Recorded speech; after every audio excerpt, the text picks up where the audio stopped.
Hello?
Testing? Testing, testing.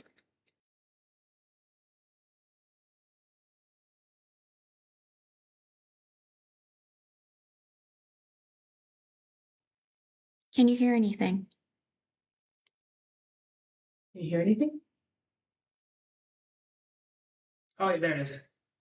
There's a delay? Yeah, there's a delay, but it's like no, do you have a set delay or I don't know. I have no idea. I'm just trying to like get YouTube Live program? um What? Yeah, someone's talking in the chat, by the way. someone said testing, testing. That's very funny. Yeah, but I can hear you. It sounds good. Okay, It's that's just great. you got this. Thank you, Mom. No, sorry, I'm But on you're video. live. Yeah. You're Sorry, live I'm sorry, streaming. Don't sorry. need to. You got this. Thank you. Oh, people are joining. Yes, Mom. You stop saying mom. Yeah, your mic is still on. Okay, Hot mic. I'm gonna turn off the mic and give me 5 minutes. Good luck. Let us know how it goes. Thank you. Love you. Bye. Oh, can you guys close the door when you're I out? will, of course. Thank you. Public to come out. Mm-hmm. Have fun. Enjoy.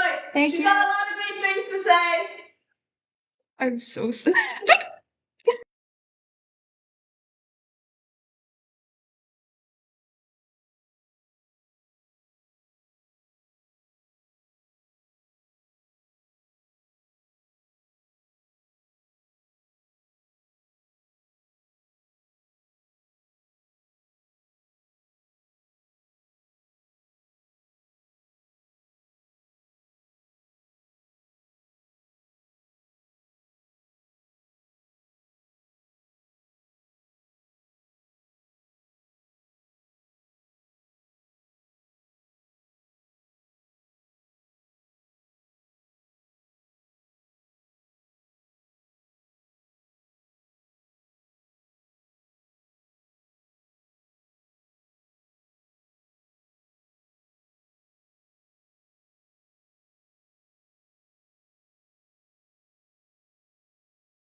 Hello everyone. Um, Happy August 15th. I hope you're all doing well. I also hope that you all can hear me. And there's this is my first time doing a live stream. Well, not technically the first. Danny of Daniful, who leads the convention, was incredibly nice to help me test out how to stream. So I guess this is technically my third time, but my first time actually, with an audience. Um, oh my God, everybody's responding. This is so odd. I'm sorry. So hello.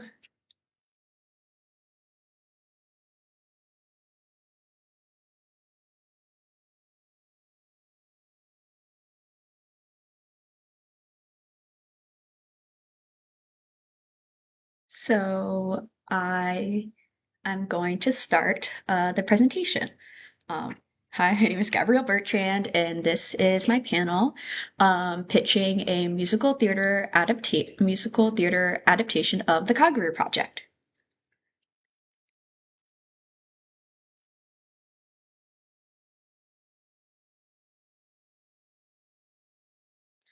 Um, so just so introducing myself. I'm a recent graduate of American University in Washington, D.C. I majored in public policy, minored in African and diaspora studies, and basically did a minor in academic research at my university. You can see here that is not a theater degree. That I've always loved theater recreationally, but I never really pursued it professionally. But as you can see through my resume, basically my performing arts resume, I'm a theater kid. I've done recreational theater during my times in college and in high school. Specifically for college, I was part of the student-led theater troupe called AU Rude Mechanicals, which does classic plays and Shakespeare.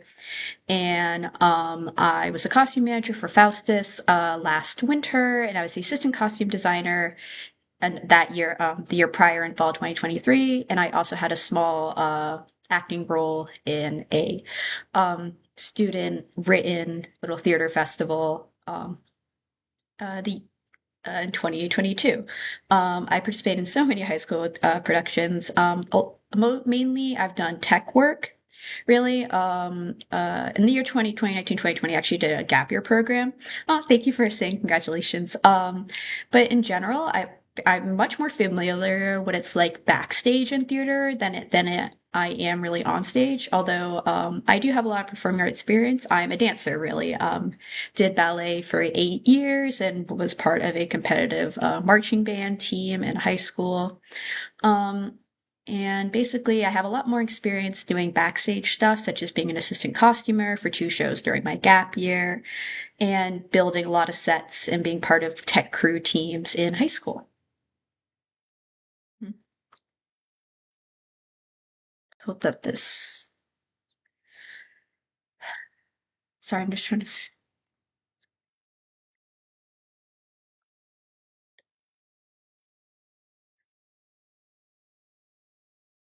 Oh, yeah, that photo of me is cosplaying Ayano last year at Otakon. Yeah, I am currently based in Central Ohio, but I went to university in Washington, D.C. And I'm starting a new job here in Ohio, so I'm going to be here for at least the next couple of, at least for the next year and a couple of years. Uh, Okay, I'm also a longtime KagePro fan. You can see the photo here of me as Takane when I was 15 from my first ever cosplaying as Takane for my first ever convention. On the left, I made t-shirts for my friends. I believe it was summer of 28 or summer 2017 or 2018. I made some spray paint t-shirts for my friends and from marching band camp, and you can see me on the left. I'm not enemies with the girls on the right. She was just another cosplayer at Otakon, so I just blocked out her face because I didn't ask her permission to put her on a live stream. So basically, I made these shirts in 2017, 2018, and then I still wear them to conventions. Yeah. Oh, it's not a full screen anymore? Thank you for telling me. Let's see if I got that. Cute. Yes. It's just kind of weird because I seem to have to like to switch to the next slide. I seem to have to go between screens. So I'm just kind of getting a bit used to that. Okay. Um, so this is part A of the presentation. Basically, why do I want to create a musical theater adaptation of the Kagerou Project? There are two major reasons, fandom reasons and theatrical reasons. One is the fandom appreciation aspect of the show. I love the Kagerou Project. It's um, like I think it's really really cool. I love the music and its messages about growing up and facing the future. And I just love the story, and I've loved it since I myself was like 14. So also, the story is written non-linearly, but I think that there are benefits and new perspectives to be gained by telling the story chronologically. I also think it'd be a cool opportunity to introduce more people to the Kagerou Project. For regarding theatrical reasons, the music is amazing, and it's basically a rock opera, and there have been previous rock operas such as Jesus Christ Superstar, as well as similar theatrical shows. And I think that since the Kagerou Project is already told through very visual language through its music videos, I think the Kagerou Project specifically tends to use very much.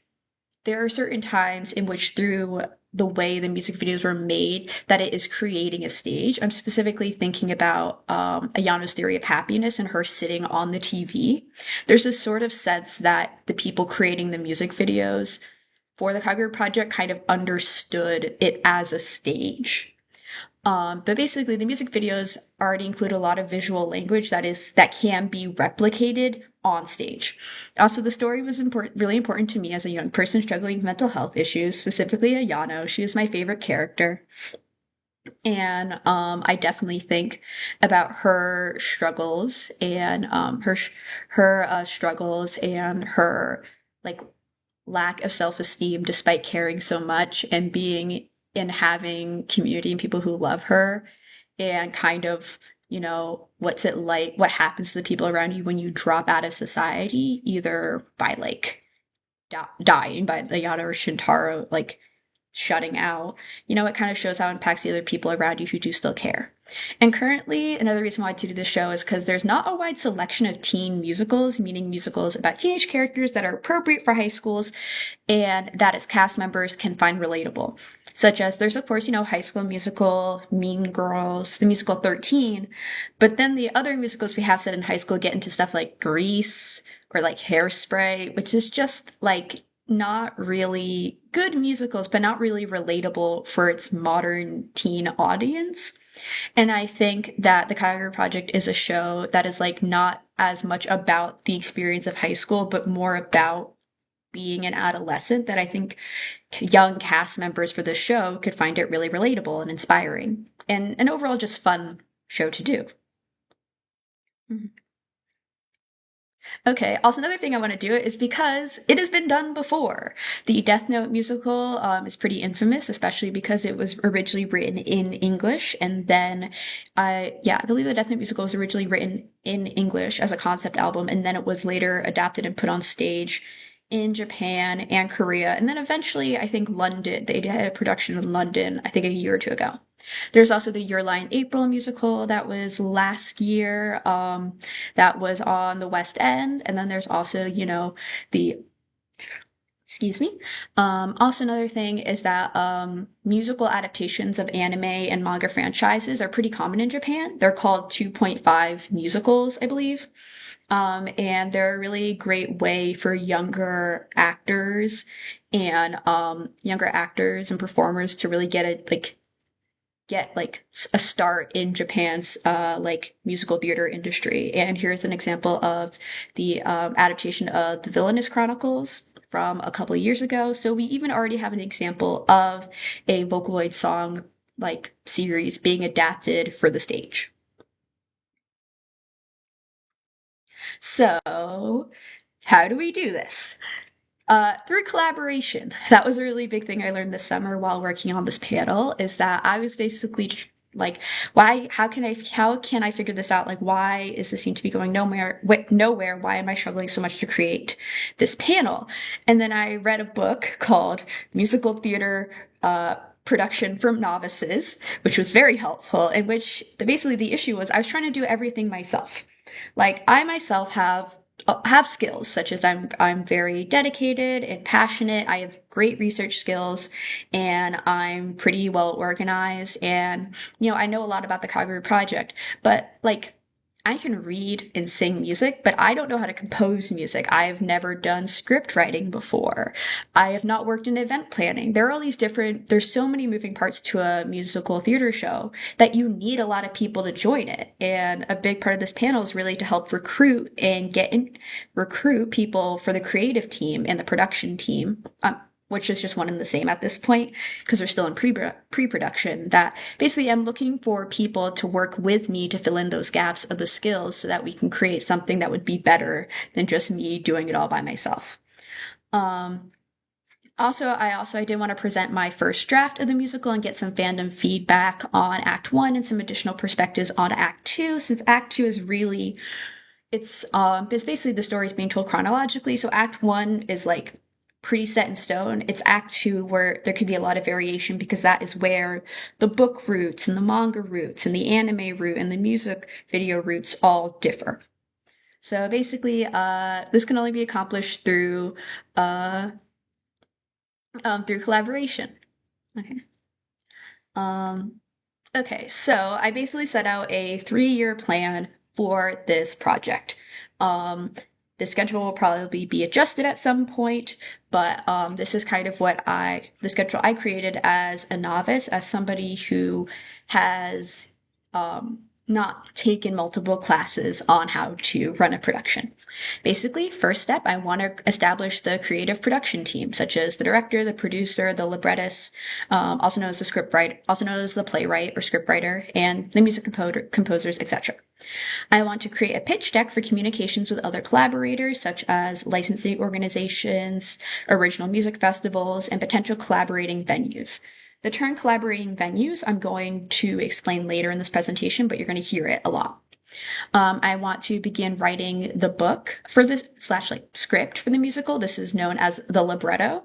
The libretto is the book portion of the musical. It is the script with spoken dialogue and includes the lyrics to the songs. That is also a citation for the page of the book I used in this presentation.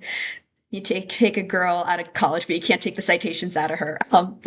Another thing would be to work with Jubiphonic and any additional lyricists on the vocal book. The vocal book are the music and lyrics of each song number for the cast, but not the orchestration or sections with musical underscoring or dance sections. Basically, it's going to be like the sheet music for how to sing each one of these songs and its lyrics. I already got permission from Jubiphonic to be able to use some of her existing lyrics. However, that was just a, hey, are you interested? And she said yes. So that is not a written and legal official collaboration. I just said, hey, can I mention you? And she said yes. But that is someone who I'm looking to work with. But in addition and such, there are also a bunch of other songs that she has not written English trans lyrics for. Or, for example, I have grown attached to certain English trans lyrics of other songs written by different people, such as, I'm going to go back, such as like there are songs like Gunjo Rain and Dead and Seek and Remind Blue and My Funny Weekend and Fireworks at the Summer's End, that she has not written English trans lyrics for. Maybe other people have. I know that I do have a fondness for, I think her name is Janie's, English trans lyrics of the song Days. I got kind of attached to that, So it's more the fact that we do have one lyricist, but I probably will need an additional lyricist either to write these English trans lyrics or at least to coordinate with other people who have already written some trans lyrics for these. For this, this is to achieve by like next year. This is the first year. I want to also begin composing the music for the show.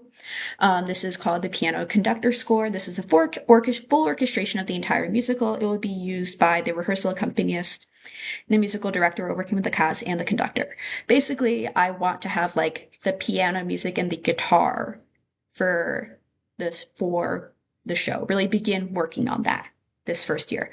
And also get started on figuring out the copyright laws for this musical adaptation. And this is all stuff I want to achieve by next year. To achieve by 2027, I want to finish having the libretto written, have the piano conductor score be finished, and also be finished writing the vocals book, which would be basically the choir music. I would also want to have the rights and permissions to put on the show, as well as have answers to the following copyright related questions, such as, can we use the character designs as costumes in the show? Jin himself has, I only learned about this a couple weeks ago through translations of the Japanese comment sections on his song Summering, that apparently Jin himself is in copyright hell. So what does that mean for us? Who knows yet? What are the laws on adaptation regarding musicals? What are the laws on adapting copyrighted material from Japan? Those are a lot of things to figure out. That's why I had that not be due until 2 years from now.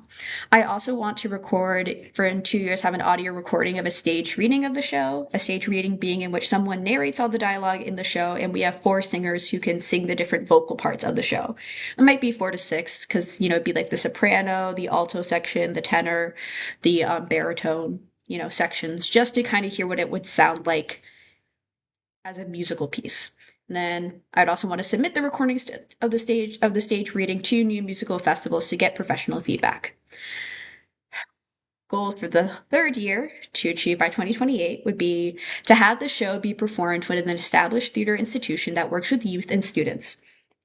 Specifically, since the majority of the cast will be between the ages of, I think, 8 to 22, this is in order to reduce risk. I'm calling these a collaborating venue. Basically, I'm someone who, to me, it seemed like a not super amazing idea to just like go around to different places and be like, hey, you want to do this musical, random child? Like, no, like don't. That seemed like a really big way to invite a lot of risk, especially when I'd be working on this new musical and and us as a creative team would probably be under a lot of stress. When you're working with young actors and singers, you need to take on a nurturing perspective, because they are just students, they're just kids, they're trying to learn. And I was thinking, I want for this project to reduce any emotional risk or putting any of the kids in uncomfortable situations, the kids being the cast members. I thought it would be a good idea. To work within a collaborating venue, such as a high school performing arts school, a large musical theater studio or school, a university theater program, a summer theater camp, or and potentially have eventually put on the show at Otakon, because that's the convention, that's like one of my local conventions when I lived in DC. But in general, I want the musical to be pitched to an establishment that already works with students of musical theater to put on the show. So we're not just, so that kids who are unfamiliar with the Kagerou Project can become involved, but also so that the kids aren't put in undue pressure to achieve this.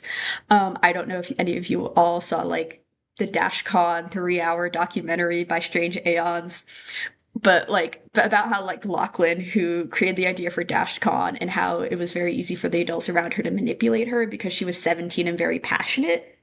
That's the exact thing I do not want to happen. That's the thing I do not want to happen. I do not want a kid to be pushing themselves because they're so passionate. I want it to be in a good, constructive environment. So I want to work with, an established institution that is already well familiar with working with kids. Also because that's a whole different field, learning how to teach musical theater to kids. Let's see. And then basically finalize that collaborating venue, select a set designer, sound designer, lighting designer, costume designer, etc. Write and compose the orchestration books depending on what type of musicians are available. Depending on whatever venue we work with, we could be working with a whole orchestra, a whole band, or just a couple of, or just a drummer and a bass guitarist. We don't know yet.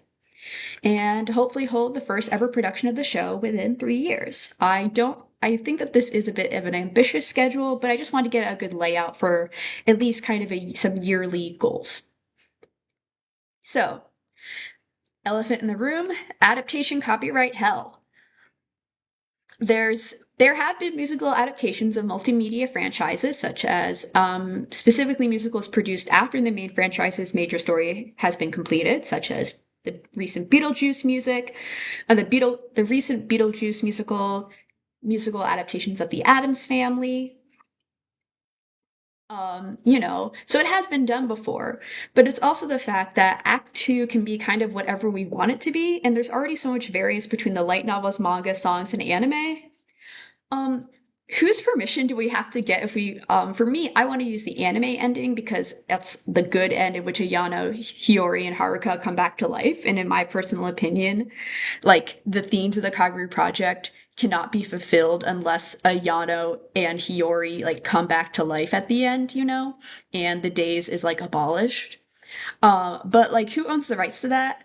There's also the fact that we will, as fans working with this material, we will most definitely take inspiration from various parts of the franchise and even in a way maybe be inspired accidentally by fan works of the Kagerou Project. What is the copyright situation when creating work from a fandom? I don't know yet. That's something that. Oh, another comment also did make a good point was it will also probably change if we're planning on profiting off of this or not. I'd like to say that I think I'm actually speaking a little bit too loud. I'm sorry. I'm going to lower my volume a little bit, hopefully. Um,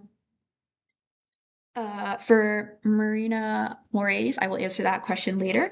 But as PokeP said, it also depends if we're profiting off of this or not. I don't really think it will or can make a profit. Like it's not a show that I want to put on Broadway. It's not a show that fits for Broadway. It is a show that works for high schools to be able to put on as their spring musical. Like I don't think it's going to make a profit and that's not even really my intention. However, musical productions are expensive, so if we do end up collecting like funds, I do want to like pay investors back. But like, I don't really intend to profit on this. This is not a profitable work.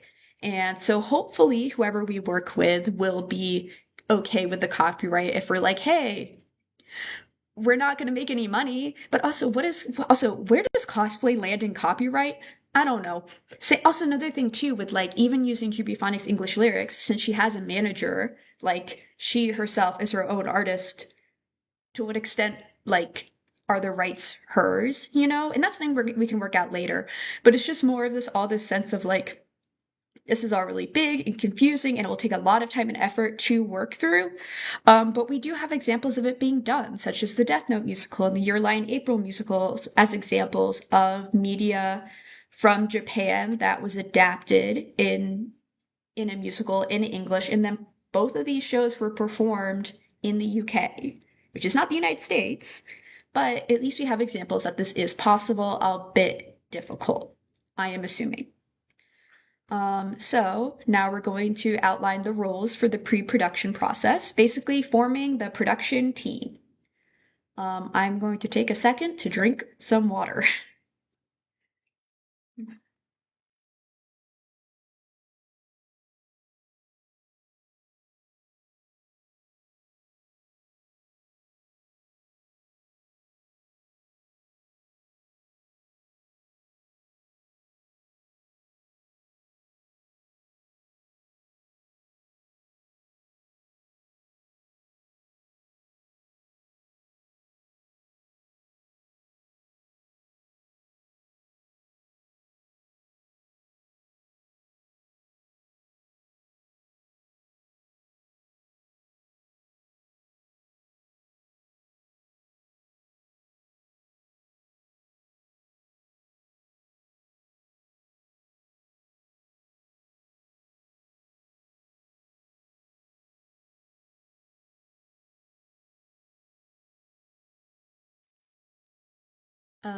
Thank you for for your patience for a second there.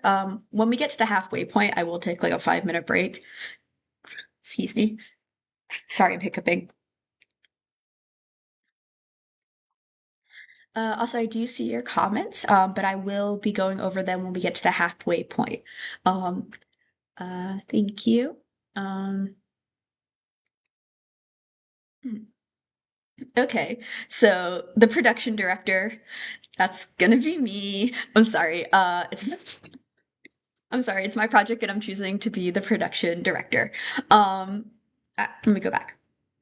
Basically, the director has final say on all artistic aspects of a production, is in charge of everything that happens on stage, is the director is in charge of both artistic and managerial functions, and it's their job to bring the musical from page to stage, the show's dialogue, song lyrics, dance numbers, and actions of its actors. Basically, the website Musical 101 described a director as a mixture of a dictator, diplomat, artist, mind reader, and drill sergeant. I am not most of those things. I'm going to let you all know that I'm actually making a distinction between a production director and a stage director, which will be a position much later down in the process. You will have a stage director when we have that collaborated venue and like institution we'll be working with secured. That stage director will be somebody who will be basically in charge of what we consider blocking in musical theater. Basically, where is a person being situated on the stage? How do the actors interact with each other? I am not somebody with experience directing a musical theater show or any show, but I do have a lot of experience doing and directing projects. So I'm going to be the production director. When we get to the point of the show, we're actually ready to put it on stage. There will be a stage director who is directly working with the actors and actresses who has studied and is experienced in that and knows what they're doing. But basically, at this point, I will be in charge of its artistic and managerial functions for our project. The next person I'm looking for is a publicity and outreach coordinator. I need someone to help me create a pitch deck, which I will describe later, to send to future theater collaborators. This is somebody who reaches out to and interacts with prospective advertisers and sponsors for the show. Really, somebody who is getting the word out about the show and has experience on social media.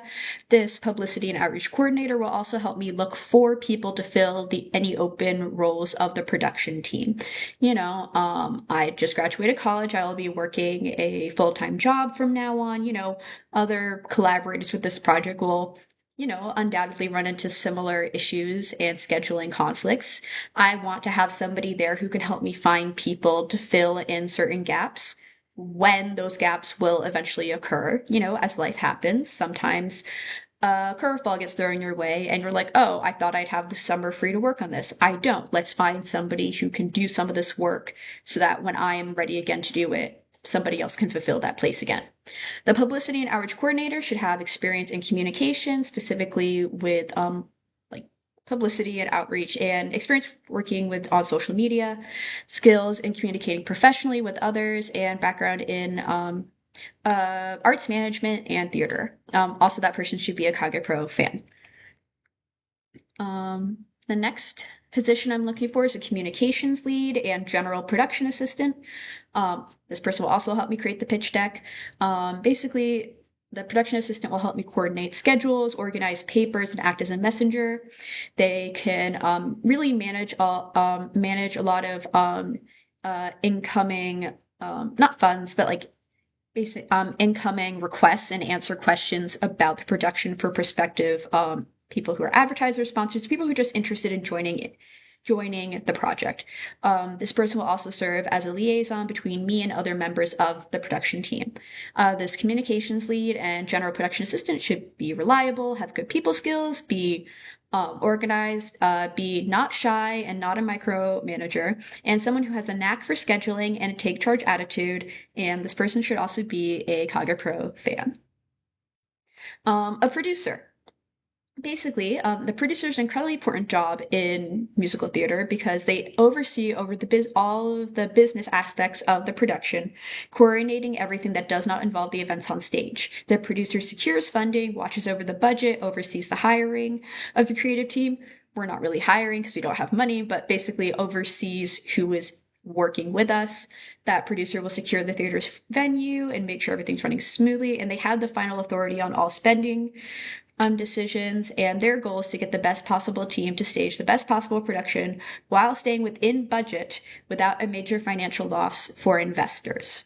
This project will require money to do.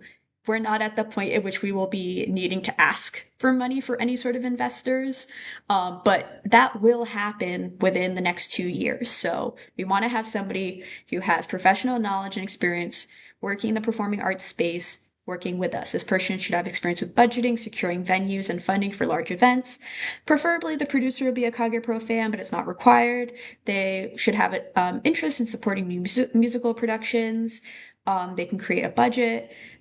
Somebody who, as the book described, determine exactly how much money to raise to cover the expenses of a proposed show.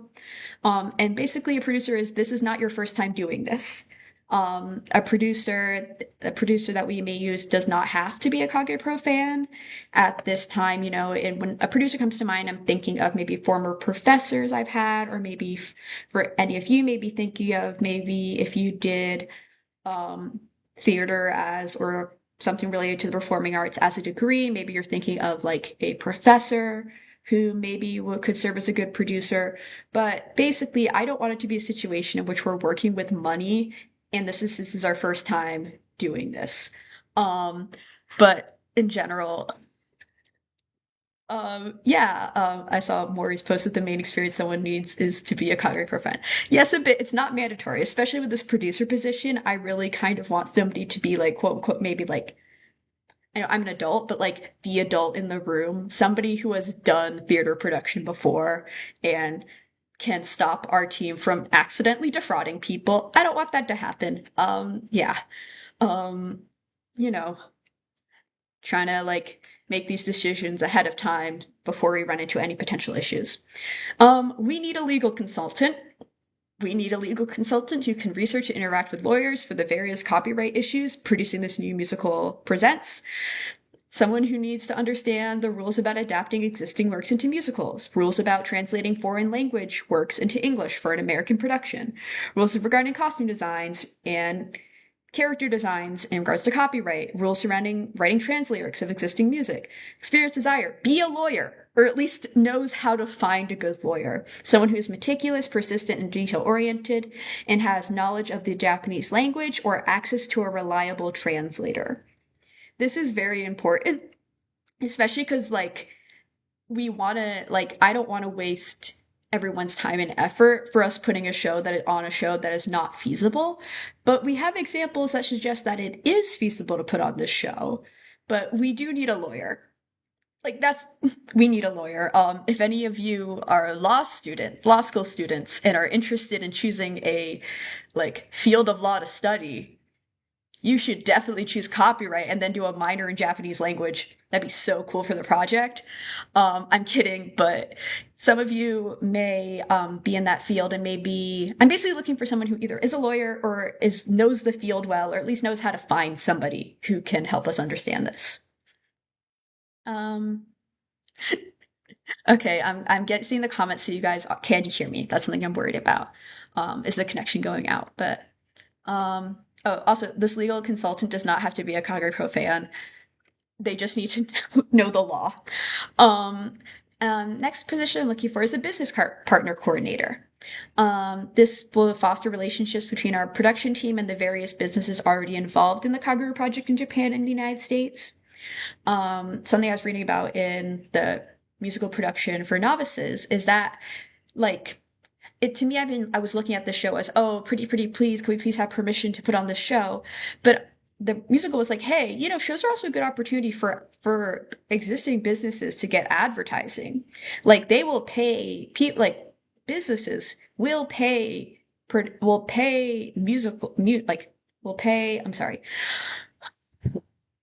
pay theaters and production companies to put on shows that they sponsor and get their name on, so they could get advertising. So I'm thinking, hey, maybe this could serve as a pretty cool opportunity in the sort of, we get something, you get something. So I'm looking for a business partner coordinator to really try and connect to the people who are already connected to the publishing of aspects of the Kagerou Project in the United States. such as Yen Press, which publishes the KagePro light novels and manga series. Aniplex of America produced like Makaku City Actors, and Crunchyroll has the rights to legally stream Makaku City Actors.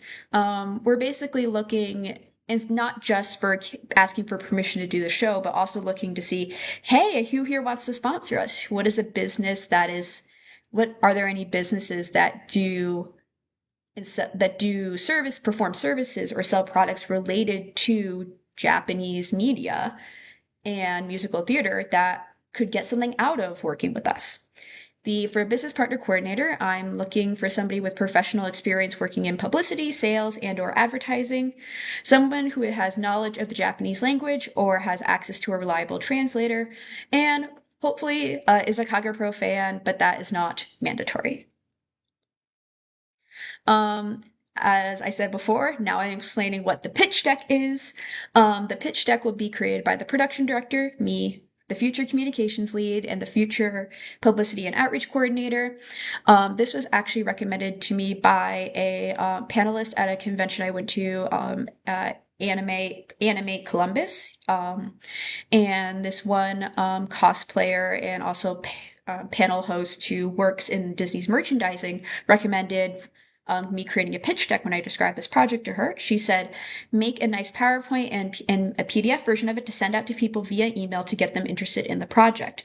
It should be a quick and easy summary of the project to communicate to the theater groups who would like to put on the production. Basically creating a nice professional looking, quick little couple PowerPoint slides to be like, here's what this is. We're real, you know. This again, since I would like the show to be performed by an established theater institution, it would be these people who would be receiving the pitch deck, as well as the potential sponsors I talked about before, as well as the people who will be interacting with regarding the copyright legality of putting on the show. So yeah, basically creating a pitch deck that is professional will help us in the long run for the rest of this project. Another role that we need is a playwright slash librettist. The playwright, the person writes the script of the musical, has the job of bridging the songs and dialogues to move the story forward while it's still engaging the audience. I'm looking for a maximum of 2 playwrights slash librettists. Their the experience I desire for this position would be having experience in creative writing, has extensive knowledge of the Kagerou Project, and has written a theatrical script before, or at least has studied how to write a musical or a play. That is not something I know how to do, and I think that there are other people who have already taken that time and gotten that education and have experience of writing scripts for plays and musicals before, so I want to give them that opportunity to work with us if they're already in the KagePro fandom or can be convinced to become very interested in it. The next role is the lyricist. Julie Phonic has already given us permission to use her lyrics, at least unofficially, and thus is automatically a lyricist. But I am looking for an additional lyricist to either select existing trans lyrics for the following songs, or to find the people who have already written English trans lyrics for these following songs, or somebody who wants to write new ones. I also forgot to add the song Days, Days, to this section. The experience desire is just experience writing music lyrics, experiencing writing English trans lyrics for songs written in other languages, extensive knowledge of the Kagerou Project. We need a canon. For this production, we also need a canon consultant, basically a professional nerd, someone researcher who knows the project well, because I know it's a sin. I have not finished reading the manga and I've not watched the anime in a couple of years, but we basically need somebody who's like a KagePro nerd who can identify where in the Musicula's light novels, manga, and anime similar scenes have occurred, basically become a fandom fact checker. And this person is not really involved in the script and lyric writing process, because when you are adapting we're adapting a work, you will inevitably end up changing it. But I want to have someone like a canon consultant there to be like, okay, is this meaning, yes, we are changing this thing. This is how we changed it. What are the pros and cons of this? Back.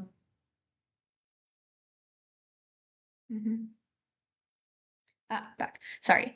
Person should have an extensive knowledge of the Kagerou Project, ability to provide edits and advice, experience in research, also has knowledge of the Japanese language and or access to a reliable translator.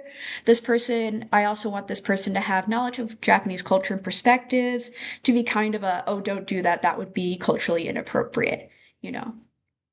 That the cultural awareness could be an additional positive thing the canon consultant could have, but that is not mandatory.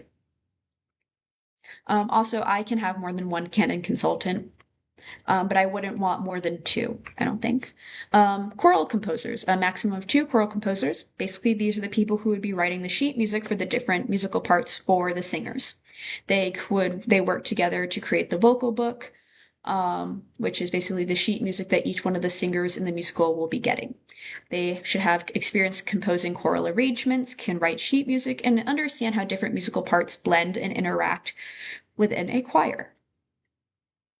These are also the musical composers, which I need right at this point. I need a maximum of two musical composers, a pianist and a guitarist. One in part because most music is composed on the piano, and two, when Jin does his like acoustic covers, he uses guitar. So it seems to me that guitar and piano would probably be the two primary. Like Jin himself uses a guitar when performing his own music. That we can kind of view that as like the base of like the foundation of a lot of the music in the Kagerou Project. And a lot of musical theater music is composed on the piano first. So looking for a pianist and a guitarist. And an additional musician, such as like a violinist or a flautist, could also work too. Basically to compose the basics of the musical, mainly how the songs will flow from one song to another and keep the show musically cohesive regarding its leitmotifs and recurring musical themes. The musical composers would create the piano conductor score for the show. Experience composing music, experience adapting existing pieces of music into new piano and or guitar pieces, experience writing sheet music for piano and guitar. This one thing, which we probably wouldn't be looking for until more than a year from now, would be singers for the stage reading and its audio recording. Basically a narrator to perform the libretto, just somebody to read out all the lines in the show, just be like, hey, this is what it sounds like, even though if it's just one person reading the entire show, just one person reads for all the different parts, just so you can hear it kind of as one set. And then have a couple of performers perform the musical kind of as a choir in a way. They would only be like 4 to 6 of them for each one of the different like parts in the music, such as soprano, mezzo-soprano, contralto, also known as alto, tenor, baritone, and bass. Basically, the singers and the narrator would perform the entire vocal book together just to hear what it sounds like as a musical. And even then, we'd probably still be making edits after that audio recording. But the experience desired is just, can you read sheet music and can you sing well enough? We are not looking for people at this stage, at this step in the process. That's going to be for at least another year. These are other production roles that will be much more dependent on us having selected our future venue for the show, such as the stage director, as I described earlier, to someone who is familiar with working with young people and knows how to work with them on stage. Another thing too is that book I was reading called The Director's Toolkit, by Robin J. Schraft, actually talks a lot about how the director basically serves as the eyes of the audience, and is really the role of the director is to view the show as if they've seen it for the first time and try and understand, okay, is the audience still able to understand this show even if they haven't done all the background research that all the actors and production member teams have done? And so I want the stage director of the show to actually be somebody unfamiliar with the Kagerou Project, because I want them to be able to have that eye. I'm sorry, it's the pun. Somebody else to have that perspective to understand, okay, is this musical understandable for an audience member who was just like the parent of the child in this musical? Other roles, such as a casting director and an acting coach, will be chosen based on whatever school we are working with. The musical director, as well as also the creation of the orchestration books, for the sheet music for the different instruments, the additional instruments that we can use in the show, all that stuff we won't be deciding until we already have a place selected. A vocal director and a technical director. Basically, this is all stuff we'd be doing years later that we're not looking for people right now. So, if you are interested, here is the email I've created for the project as well as a Google interest form. The form is just you can put in your contact information. And it's Q&A time basically right now. I'm going to take a couple minutes to do Q&A, and then I'm going to take like a 10-minute break to get some water and tea. But yeah, I'm going to go to the chat right now, and answer some questions for the next 5 minutes. Yeah, thank you. Okay, I'm going to look at some of the chat.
For story 2200, yes, the slides will be available after the live. I'm going to post the recording of this live at the end of the panel. Mhm.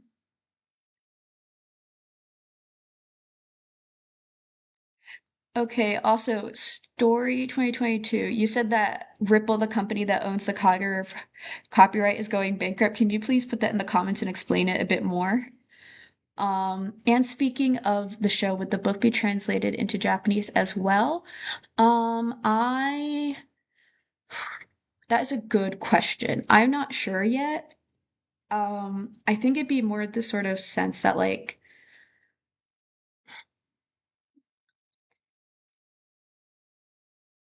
I don't know. I feel like if the book would be translated back in Japanese, I feel like it would be possible, but I feel like it would be kind of a copyright um like uh hurricane or like whirlpool in a way, because I think that like because one part of me is like, oh, Jin should write the musical adaptation of the show. But then part of it's also like, no, I want my own experiences with the Kagerou Project to impact and shape what this musical is like and how it will be viewed by an predominantly American audience. But I also think like if the musical was to be put on in Japan, I'm assuming Jin himself would probably want to have more control over what the script and dialogue sounds like. So I guess I could say possibly, but that's like way down the line for translating the musical script back into Japanese. For Ani Monk, do you think this would do as a low stakes community project that you could post to YouTube if you're unable to get rights and fundings to go around and perform as planned? Um, for Ani Much, I guess yes, in a way. I definitely do think that is possible, but I do think that a low stakes community project would also mean that a lot of that work would be put onto us as fans. And for example, I'm going to be starting full-time work soon. And as you guys saw the extra slide in which it shows all the different roles that when you're actually putting a show together, all that requires and it entails. Part of me for wanting to work in an established institution was like a school, a musical theater school, or a university program, is one for safety, but two, because that's already people who know how to do that. I think I would be able to do it as a community project, but it would also take it'd take me much longer, and it would take me having to teach myself a lot of those skills that I don't already have, if that makes sense. So I guess for Ani Munch, yes, it could be a low stakes community project, but that it is only if we are unable to get the rights as needed. Um, uh, is it okay if we aren't located in Ohio? Yes. We are not even at that point in the production in which we all have to be meeting in person. That wouldn't be until the second year. So truly at this time, it doesn't really matter where you're located. And it's also the fact that I don't even know like if I'm going to be leaving Ohio in a year. I know my current job is I'm gonna be working there for a year, but afterwards, I don't know. It's only my first job out of college, so I could be moving. I prefer personally, like I went to university in DC and I really liked living there and I'd love to move back, but if there's no jobs, I'm not gonna do that. So in the panel because I'd love to have from Maury. You say you have a girlfriend who wants to join this. Definitely send it to them. Like we need more like production assistants. Like we need more. We need people to help me do this, basically. So yes, if they're interested in it, definitely send it to them. Yes, we will be looking for musicians for recordings and of arrangements. Specifically, much more for the arrangements right now. What is the age range of the production team is honestly just 18 and up. The cast, specifically like who's going to be on stage, I said most of them will be between the ages of like 8 to 22, but that's just because most of about half the cast are like the Makaku, the Makaku, the Dan, and those characters themselves are between the ages of like 12 to like 16. So, but there's still a bunch of different adult characters in the cast. And so the age range for the production team is just be 18 or older. And you do not need to be in a specific location to get involved in the crew right now. And we are not at any place close to casting. Um, and for PokeP, no, you do not need only a graduate. It's fine. Like, definitely work with us and do it, you know. Yeah. To work on the production team or just to help out in any way with this pre-production process, which we're going to be doing for at least the next year and a half. You just have to be an adult, totally like feel ready to like, fill out the forms, send me an email, through that email address. Um, yeah. Yeah. I was just talking about work in regards to the fact that trying to do it as a community thing would be a lot of work that I think would be possible, but much more difficult than working with people who are already working in youth theater. So yeah. Yeah. And as I said, like we wouldn't have the cast selected for like years, not until, but if you are interested in performing music or recording or arranging, please still reach out to me. Especially as musical composition is a unique skill that I do not have. Um, for an email, just like for the email, you can just put like your name again and just like be like hi, and just write any comments you have or any preferred positions or aspects of the process that you are interested in. I'm going to take oh yeah, experience in high school theater. That'd be perfectly fine. Story 2200. That'd be perfectly fine. Hmm. Hmm. And also for some of the roles, you don't even have to have experience in musical theater, such as like for roles such as the communications and the production assistant, You don't have to have experience in musical theater for those aspects, since a lot of that is really organization and event planning and scheduling. But yeah, I'm gonna take the 5 to 10 minute break just to get some water and to get some air. The stream's still gonna be going. I'm just gonna turn off my sound. Thank you, and please continue putting any questions in the chat. I will answer them at the end of the second part of the presentation. Thank you.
Hello, can everyone hear me? Thank you for your patience. I'm just gonna wait. Um,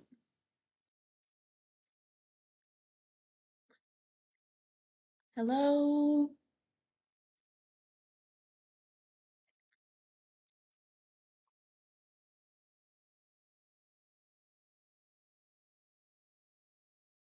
Mhm. Um, okay, great. So you all can hear me. Great.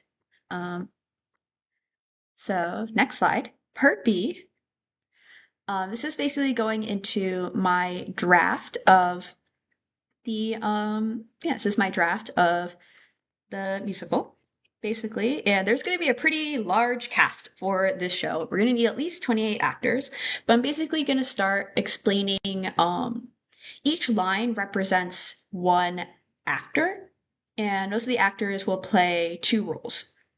For example, the actress playing Ayano Tateyama will also play Yaki, Shintaro's snake. We will also be casting a child as young Ayano, and that girl will also play young Momo in a different part of the show. We'll have Ayaka Tateyama, Ayano's mom, and she will also play Ayano's snake. We, of course, have a Sabumi Kido, a young Kido, Rin's Kito's sister Rin. Kito will also play Kito's snake. Of course, have Shuya Kano, a child to represent young Kano. Um, we'll have a woman represent Kano's mother, who will be Kano's mother, Miss Kano. Kano's snake, and she will also play the role of city resident number one. The city residents are part of the ensemble, and the snakes are also in a different group of ensemble characters. We have, of course, Kyosuke Seto, a young Seto. Seto's snake will also be played by the man playing Tsukihiko. And for Tsukihiko, his character, I do actually want a real like adult actor with albinism to play this role, in part because albinism is a stigmatized disability and condition, but also like disab so sorry. Disability is a pretty important and recurring theme within the Kagerou Project. So I want that to be accurately represented in the show and give more opportunities for actors with disabilities. And also because the albinism is like plot relevant.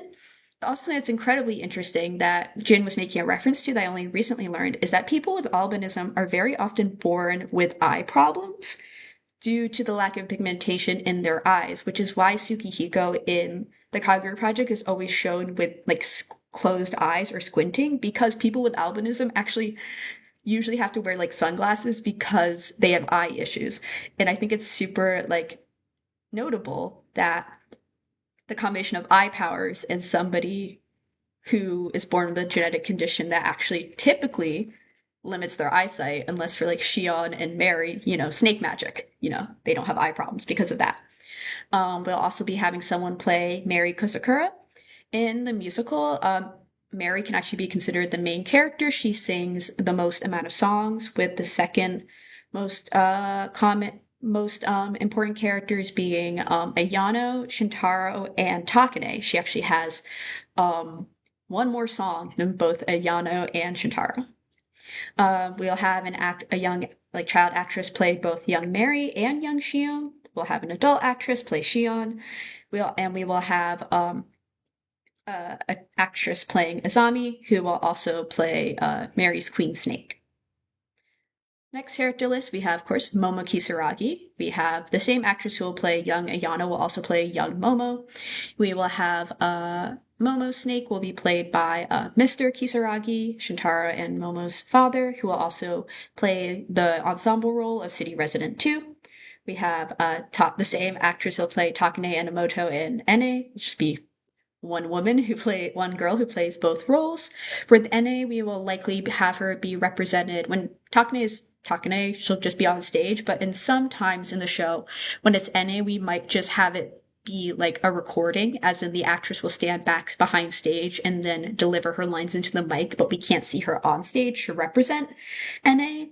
because I think that'd be a lot easier than trying to do the like on stage equivalent of trying to convey to the audience NA's like floating digital being. Also, Takane's snake will be also played by the ensemble member, city resident number 3. Of course, Shintaro Kisaragi. We have Hibiya will be in the show. Also, Hibiya's snake will also be represented by the ensemble cast member, city resident 4. We'll have Hiyori, Haruka Kokonose, Konoha. It will also Konoha is going to be a separate actor than Haruka. I think that makes a lot of sense just staging wise, because I just do not think it would be possible to have Haruka and Konoha play the same role in the way I've written the musical. Konoha will play, of course, Haruka's snake, because that's what he is, but also Seiru, the evil snake, and Kuroha. So Konoha, the actor, is going to have a pretty, like, dynamic range of being able to play this very, very soft character, but then also bring out the really big vocals for the evil Outer Science song number. Of course, we have Kenjiro Tateyama. I've just categorized the groups, the Kakushidan members who will be played by actors between the ages of like 14 to about 22, and then the adults will of course be played by, the adult characters will be played by, adults. For the city residents, I think you could probably go to maybe be about like late teens, early 20s. We have a bit more flexibility with some of the city residents, specifically Hibiya Snake and NA Snake. We could have those 2 city residents actually be teens, if that actually might work a bit better for a couple of scenes. But I've kind of sorted the characters by their status in the Dan and if they're like an adult. Also, we have what I call the littles, the kids who are going to be 10 years old or under. They'll be played young Ayano and young Momo, the young Kido actress, the young Kano actor, young Seto actor, and the young Mary and young Shion actress. Here's also, again, the list of all the snakes. The snakes will also form basically a dance ensemble and will be in a couple of different songs, wearing their snake costumes and kind of dancing or acting as a musical chorus, such as Shinigami Record. They're going to also be in Yobanashi Deceive. And what's another piece they're going to be in? Yeah, I think those are the two dance roles, I think, where I want to be using the snakes. Or some of the dance roles might be the people who are designated as city residents, such as having people, I want to have some of the ensemble city residents put on little animal hats and represent the little forest animals during Imagination Forest. But yeah. And so now we're in Act 1, scene breakdown. How are you all feeling? Oh, Marina Moraes, you are right. I completely forgot about the terrorists. Oh, I will have to add those. So I guess the cast will now be about 30. Thank you so much for telling me that. Also, KJG, you said if everything goes into plan, when do you expect casting to start? Not for 3 years, probably. Okay. I really hope no one quotes the "oh, I forgot the terrorists" out of context. That'd be very funny. But now we're going to Act 1, scene breakdown. Okay. So these are the songs to include in the musical, Act 1, the musical. We probably will not end up including actually all of the songs because then the show could be 4 hours. I am not sure. We will most likely not be doing full versions of all of the songs.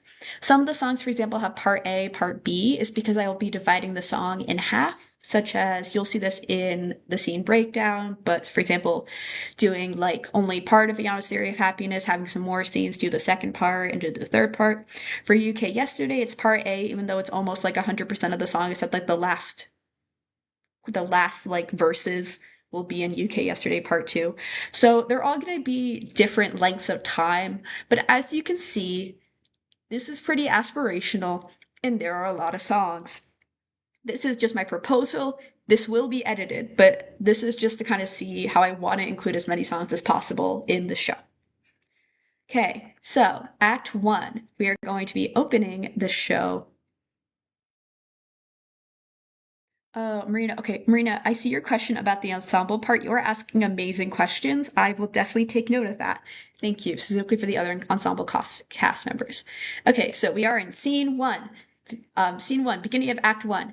I want it to start similar to the start of the Makaku City anime, in which it is Shintaro speaking to Yaki, like his snake, who is represented by Ayano with like the snake, with like the snake scales on her face, and him like talking to her, and she's talking very mysteriously about remembering the tragedy. But I want Act One, I want this scene to really be kind of showing Mary resetting time. I think that Mary's Fictional World is a good kind of way to introduce the cast to the concept of the recurring timelines as we're seeing the end of one timeline into a new one. Yeah, so here are some visuals I just have to kind of represent that. In this scene, 1 second, I'm just getting.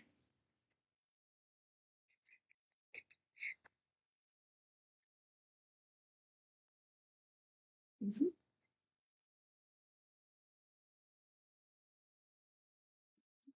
We will have, hope you can all still hear me. Okay. That scene one. On the characters on stage will be Shintaro, um, Yaki, Azami, and Mary. The people who will be singing will be Yaki, Mary, Azami, and the snake chorus will all be singing in this part. This would actually be one of the scenes in which the snake chorus would be in. Scene two, children's record. I want us to have the really big, bombastic, cool musical theater opening number. That's going to be children's record. For children's record, everybody is going to be on stage and singing. Ayano, the Makaku Shidan, Hiyori, Kenjiro, Shion, Azami, Haruka, basically anybody who's in the original music video. They will all be on stage and will all be singing different parts and the different little lyrics that are relevant to them. Scene three, meeting the Tateyama family. On stage will be Ayaka, Kenjiro, young Ayano, young Kito, young Kano, and young Seto.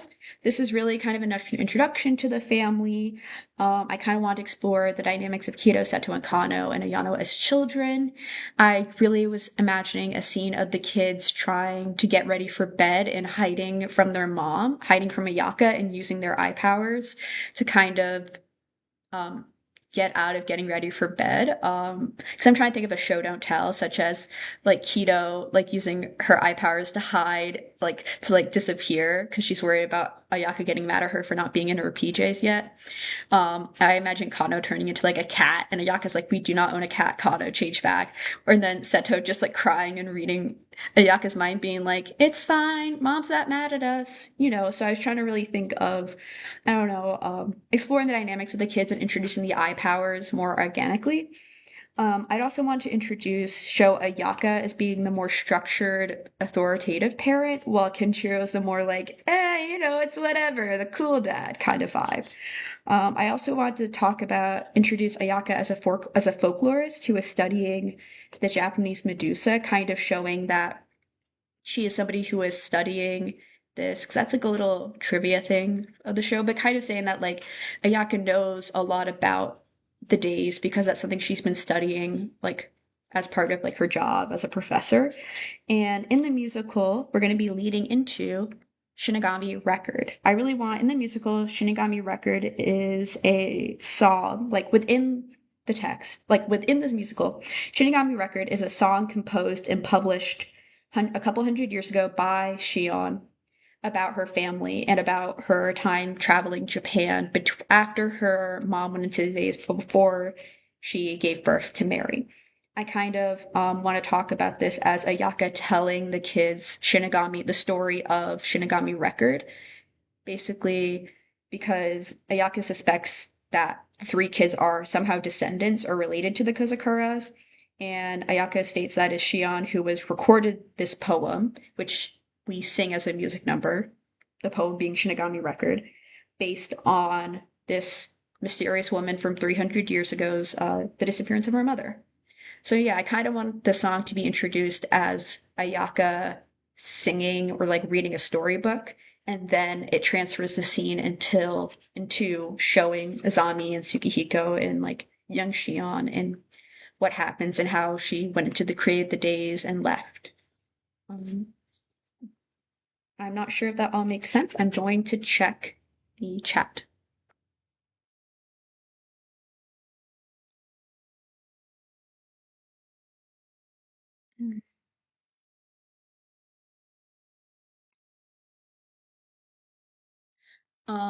If you have any questions, please put them in the chat now. I'm not exactly sure if I explained that all well.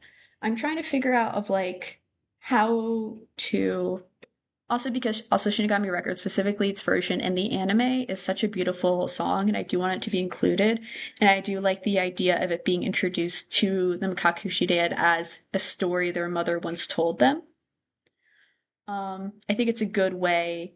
I think it's also a good way to show what inspires Seto to kind of go into the woods in a way, you know, and especially because there's a lot of imagery in Imagination Forest and Shonen Brave of the idea of like a childhood storybook. So I think that's also interesting. I also like the idea of, I don't know, of Ayaka being, you'll see this later in the show, of Ayaka and her fears about like motherhood and being a mom and caring for her kids and how she relates to Shion as also as a mother. And also I like the idea that like we never meet who Mary's dad is, but the fact that because he died like before Mary got to be like old enough to really remember. But I like the fact that Shion did go out into the world. She mentions it in Gunja Rain that she did like leave her house and she traveled. We can assume she traveled. She married a man she loved and had a kid. And I think that that's incredibly, I don't know, I love Shion as a character, and there's so much about like what is not said but what is implied about her, in the way that she is somebody whose mother, in her perspective, her mom abandoned her, and yet she still chose to live in the world, to enter society, and to live a life, which I think is incredibly interesting and cool. And yeah. Can someone please in the chat tell me if I'm making sense? I'm sorry, I'm spending way too much time on this one scene.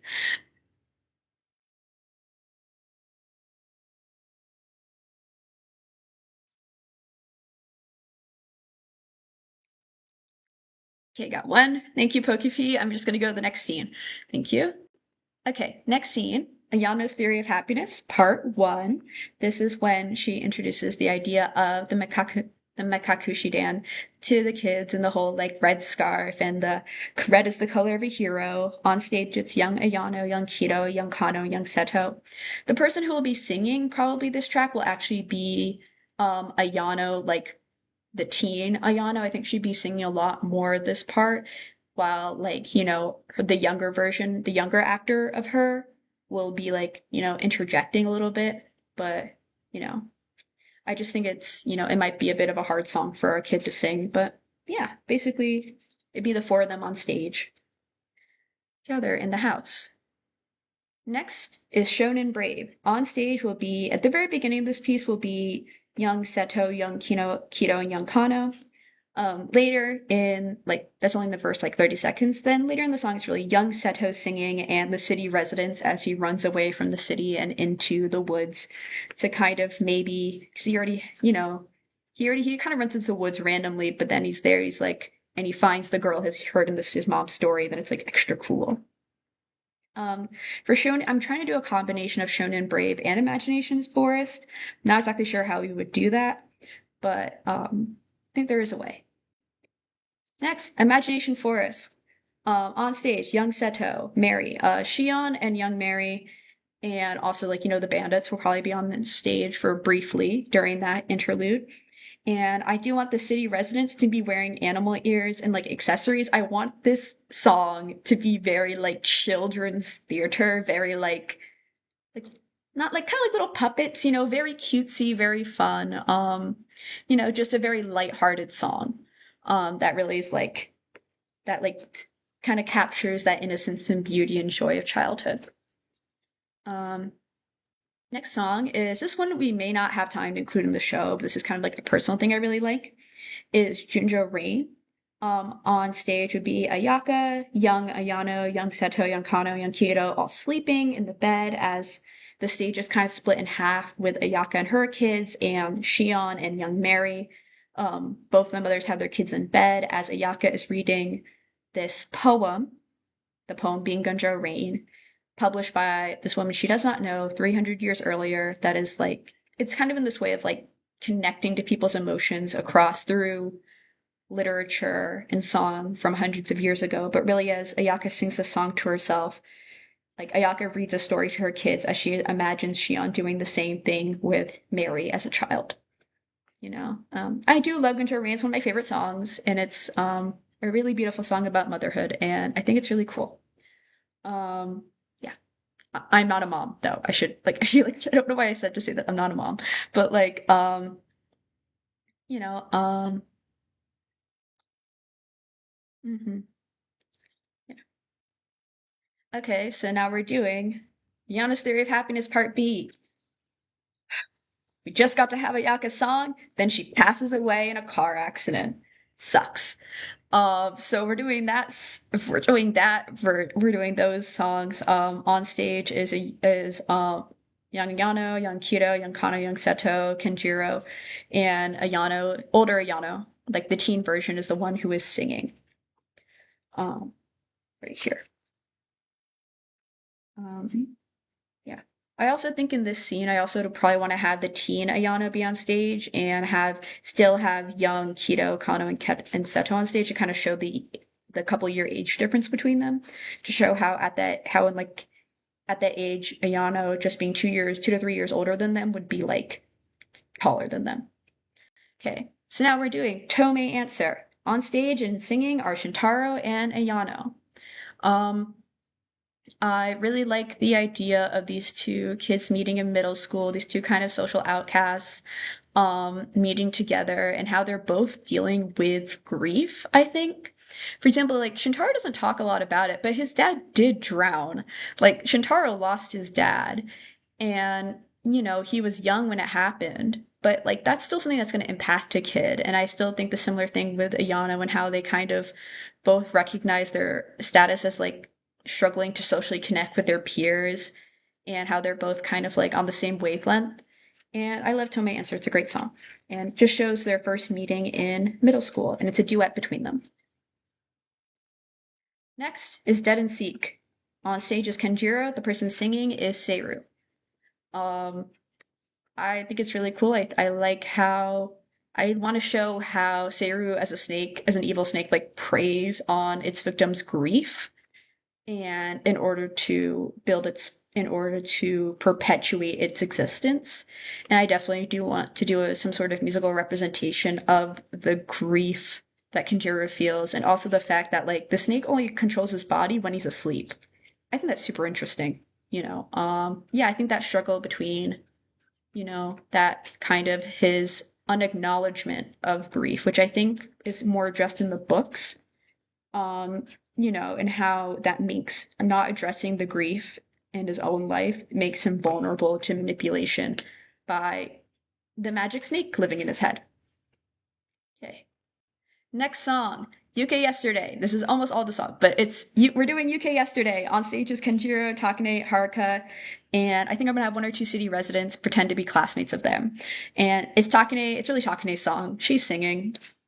The show, I want the scene to open with Takane going to school, it already being like the day after they learned about the whole we have to build this booth. We got like 3 days, and she's already coming in complaining about how like, hey, I was up late last night trying to figure out building this video game. I can't believe our teacher did this to us. So they're kind of she's walking in kind of already into the action of the school festival episode. Then we got the whole video game battle at the school festival. This would be a pretty short scene. You just want to have the UK quartet meeting each other, and kind of the rocky introduction Shintaro and Takane have to each other.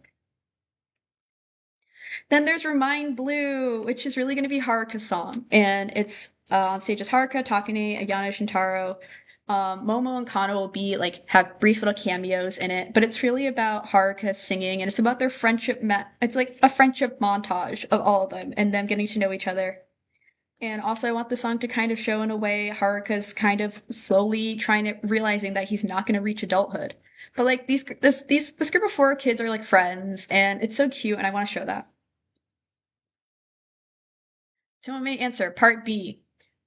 This is when Shintaro's starting to notice that some stuff's kind of going on with the Yano, but he doesn't really know what is going on.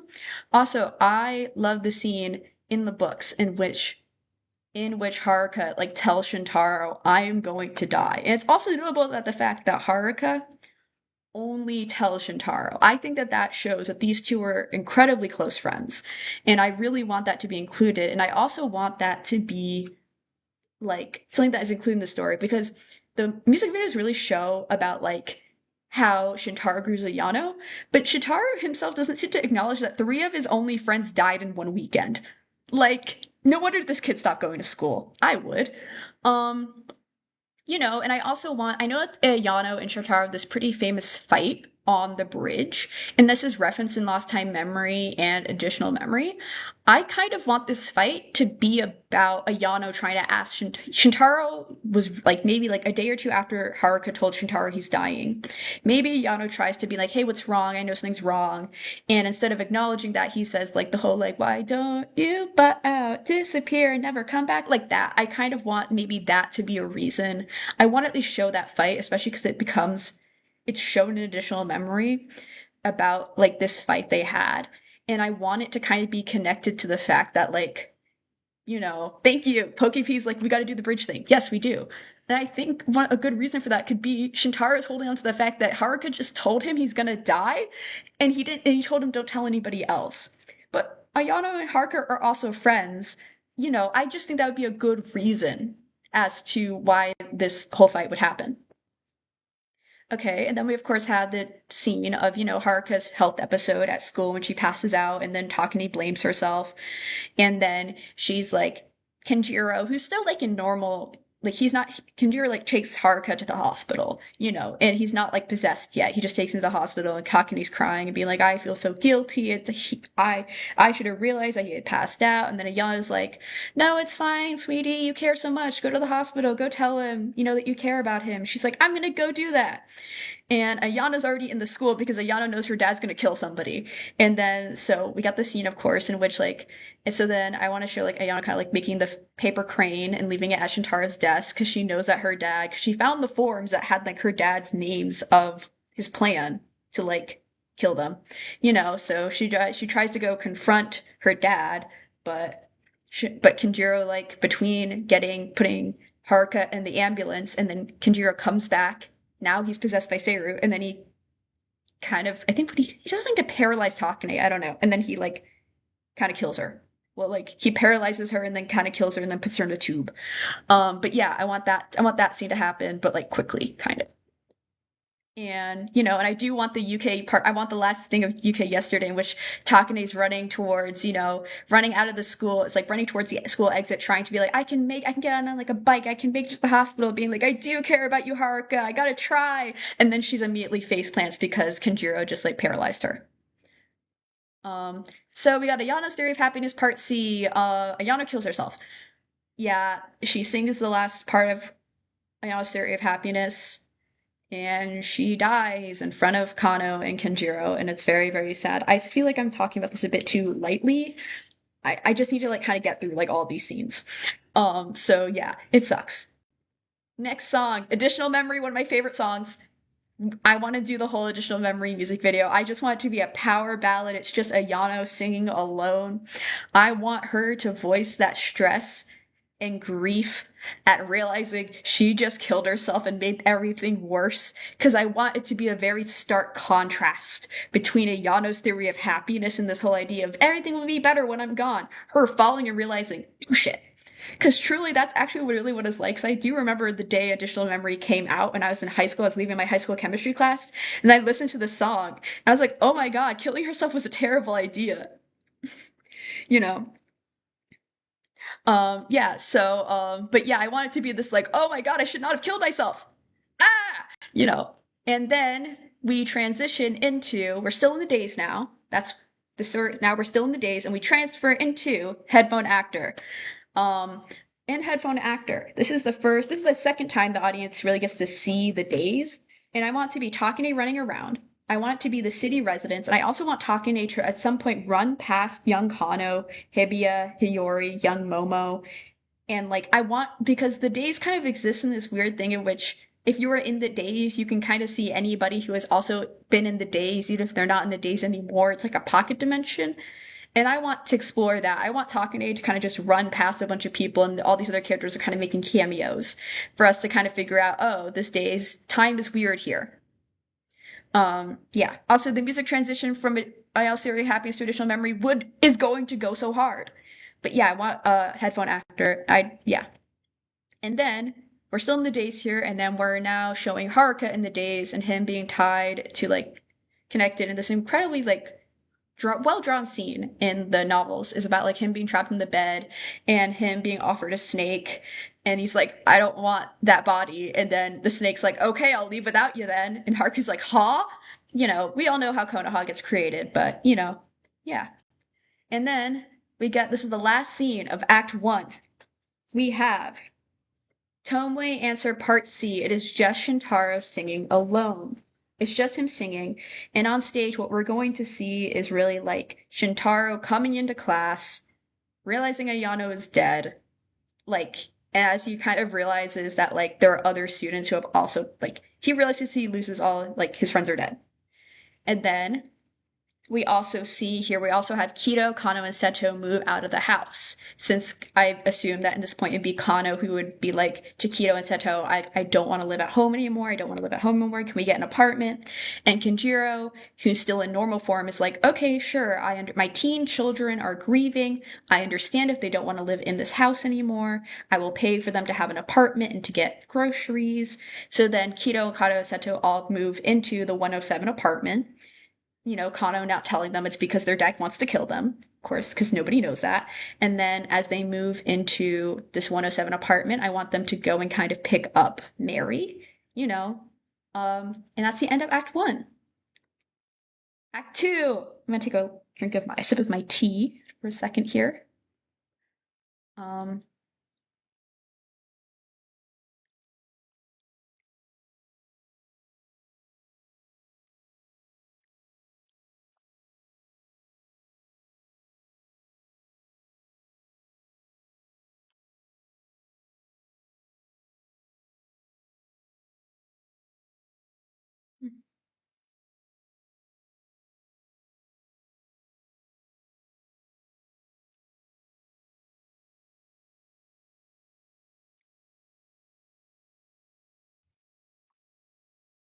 You guys are giving some great comments in the chat. I'm really glad. Hopefully, they should all still be saved by YouTube, because these are some really good things that I'm definitely taking into consideration. But we're gonna go to Act 2, scene breakdown.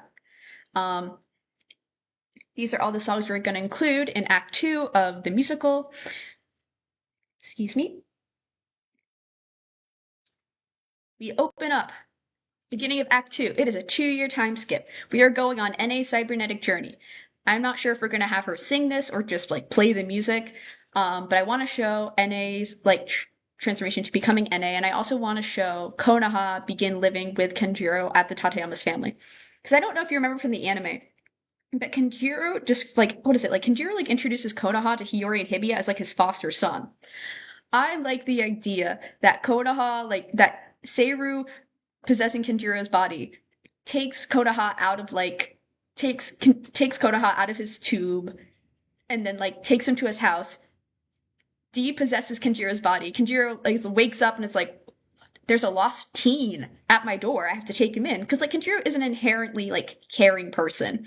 He's like, oh my god, there's a random teen who doesn't know what's going on. I'll adopt this child. I think that that's really cool, and that's how Konoha starts living with Kenjiro. Then, second scene of Act 2. Jinzo enemy. On stage, NA and Shintaro's. NA is singing. We all know Jinzo enemy. Don't know what that little alert was. Yeah.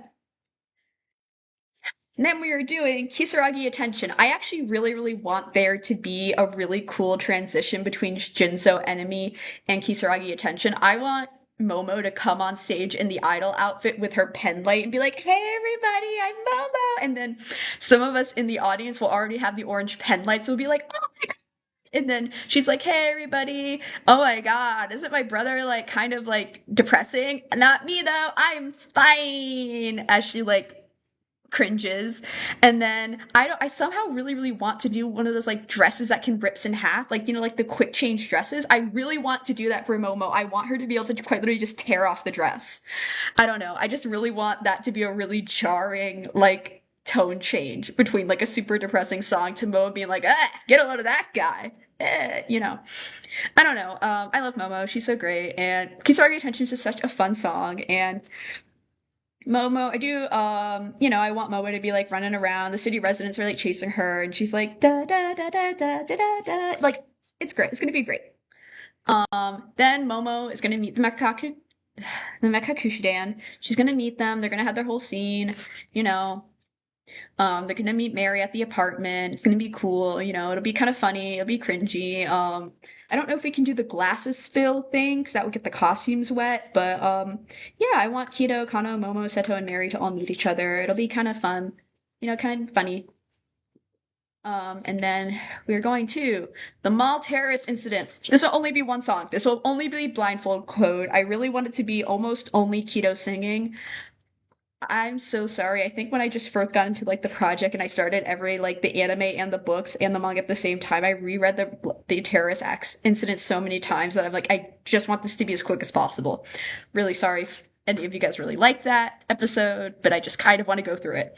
But yeah, I think Blindfold Code is going to be a really cool song. Kido's going to really be like the main singer. It's going to be cool. Next one, we got introducing Hibiya and Hiyori and their trip to the city. I love Hiyori. She's so like spunky. I guess I don't know. I love her. She doesn't give a crap. She's really confident. It says exactly what she means. Ideal personality for a 12-year-old. So we were introduced to the two of them. Hiyori's like, "Yeah, I'm staying with like my uncle slash cousin. I don't know." Oh, that was actually another thing I actually did want to mention. In the last scene of Act 1, I do want Hiyori to be there standing in the background when they do have Ayano's funeral. Because I want to kind of introduce Hiyori on stage at that point, you know, as her being like, you know, someone who's already related to the Tatiyamas. And so Hiyori's like, "Yeah, I'm going to stay with like my uncle or something. Like, you know, you're a random guy. Do you want to come with? You know, I need somebody to come with me. I'm going to be bored." And Kibi's like, "Sure, I'll do." And then I do want him to have his little plush dolls that he's made in Stone of Hiyori. I think that's so cute. I think that the fact that he's 12 years old, he made little dolls of her and he wants to give one to her. I think that's the cutest thing. We have to keep that in the musical. And so Hiyori and Hibiya are introduced. Kanjuro's like, "Hey Hiyori, hey Hibiya, welcome to the city, be safe. I'm gonna have Konoha, my foster son, who's a teenager, watch you two. Please don't run away from him. Please stay. I need to have at least an older teen watch two 12-year-olds." And then they immediately ditch him. No, what's the thing is like Hiyori thinks that Konoha's kind of cute, but then she ditches him because she wants to try and find Momo. You know, and I do want the song My Funny Weekend as they're just kind of running around city, two 12-year-olds being given a tiny bit of freedom. They're like, "What?"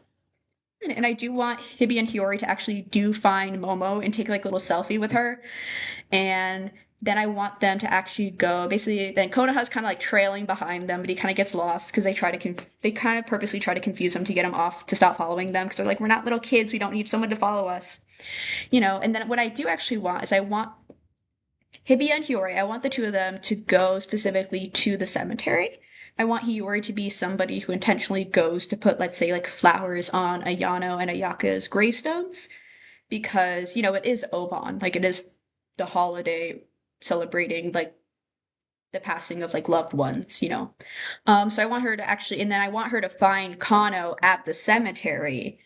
And I think they did have a conversation in the book series in which Hiyori's like, "How do you know Ayaka?" And he's like, "Oh, of course I know. How do I like? I know Ayaka. Ayaka had um, major like role in my life. She was like my mom." Hiyori's like, "Oh, okay." And then as they're walking away from the cemetery, I then want it to be then that Kano turns into his cat form and tricks Hiyori into getting hit by the bus, not getting hit by the truck. And then we get to Kagerou Days.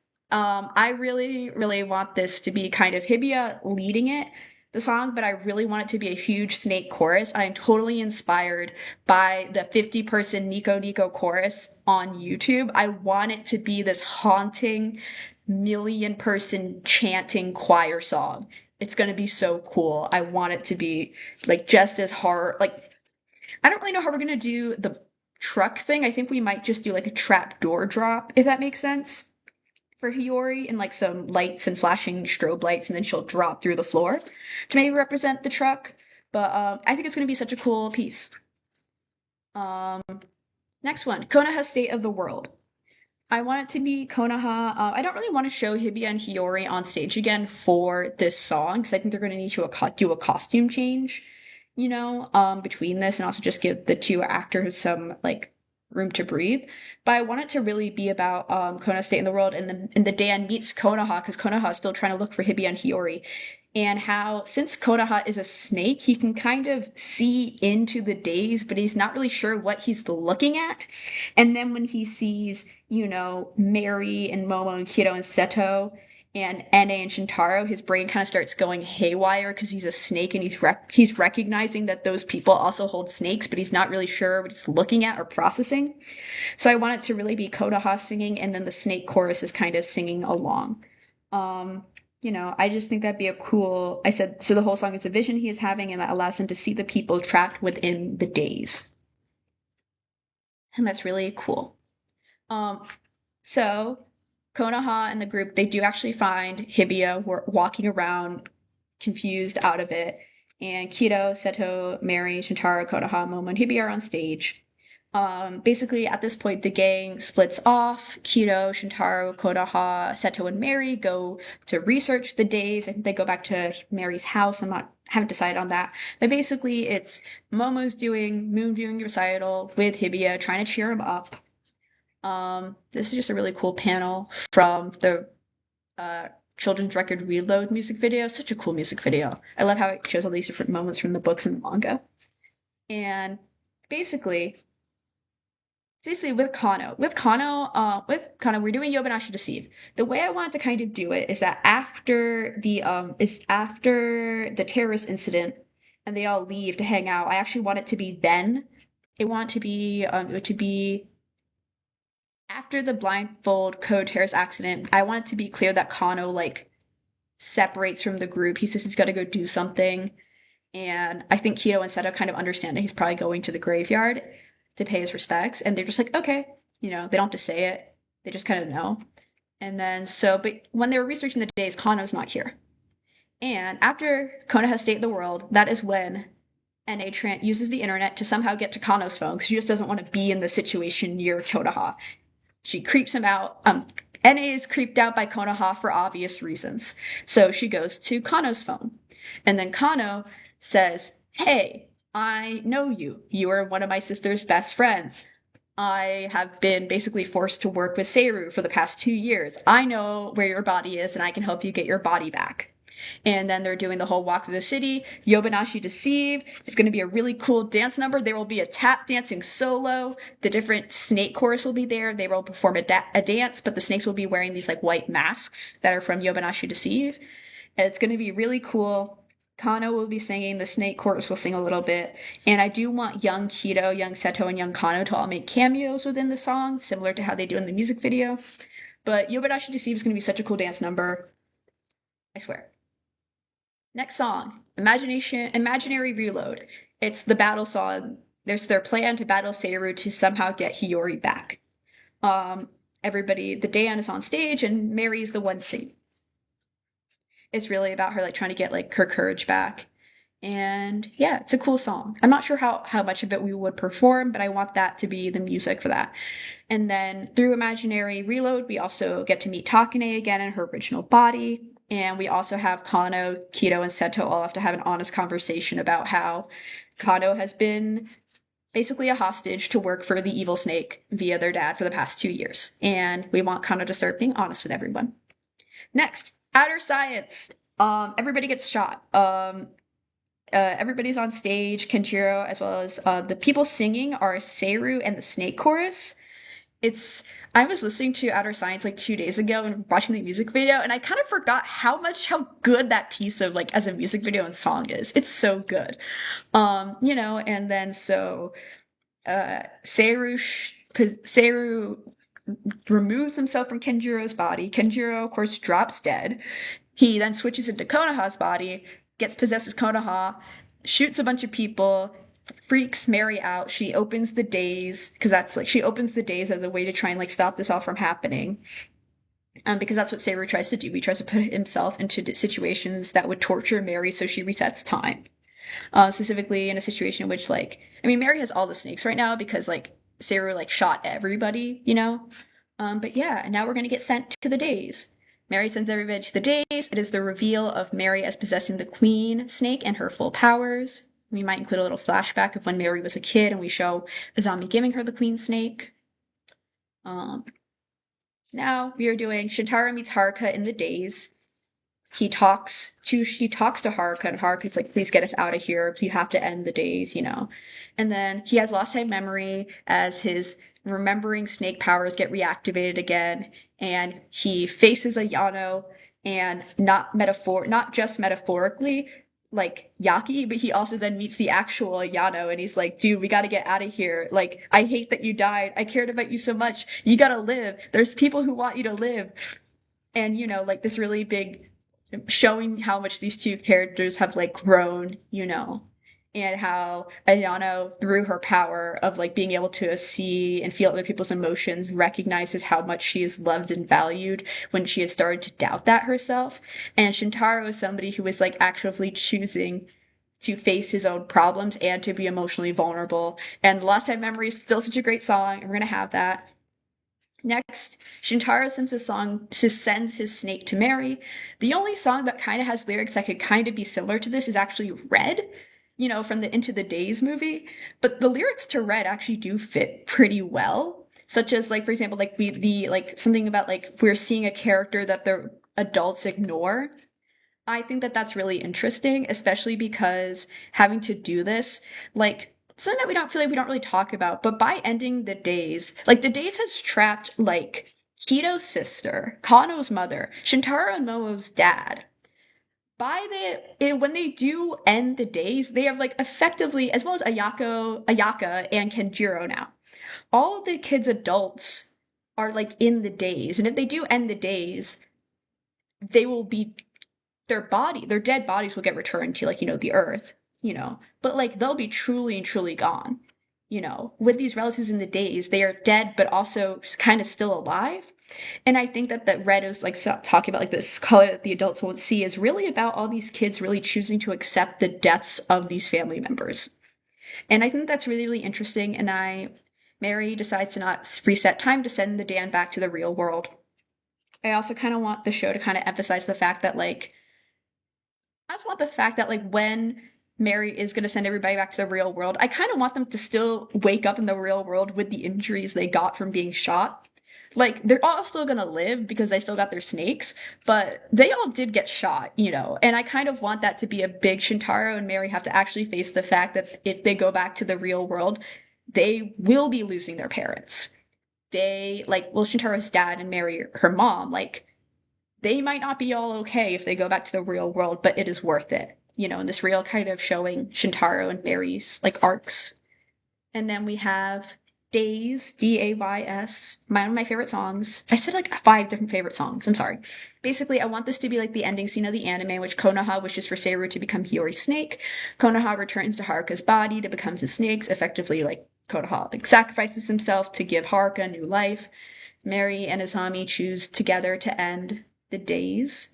And the cast all get to say goodbye to their loved ones and their parents, recognizing that they have passed and they have gone. These people did love them, but they're going to say goodbye. Next scene. It's fireworks at the summer's end. The books are the only piece of KagePro media that talk about how unhealthily codependent Seto and Mary are of each other. And I want them to have a talk about that.